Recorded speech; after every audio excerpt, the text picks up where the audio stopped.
আমি তো আইনগতভাবে যতদূর যা করার সেটা করেছি। আমি তো আর্গুমেন্টে কি বলেছি আপনারা শুনেছেন। নতুন করে আবার এই প্রশ্ন কেন করেন আমাকে? আমি তো আমার তরফ থেকে আইনগত যদি কোনো সব ত্রুটি বিচ্যুতি সেটাও তো আমি বলেছি।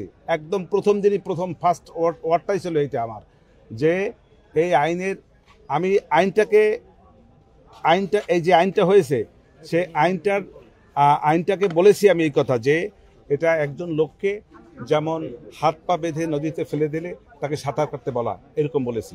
কিন্তু এই যে আইনটা আছে এই আইন অনুযায়ী বিচারটা হয়েছে।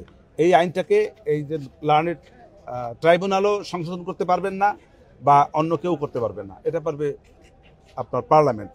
অতএব এই আইনটাকে বর্তমান যে আইনটাকে তাকে আমি চ্যালেঞ্জ করছি না, কিন্তু এই আইনটার মধ্যে অনেক ত্রুটি বিচ্যুতি আছে। কারণ হলো এটা এইখানে না, এই আইনটা কিন্তু রোম ইনস্টিটিউট অনুযায়ী হয়েছে, এটাও ঠিক। কিন্তু আমি মনে করি রোম ইনস্টিটিউটের মধ্যেও এইটাও একসময় একদিন কোনো না কোনো একদিন এটা পরিবর্তন হবে।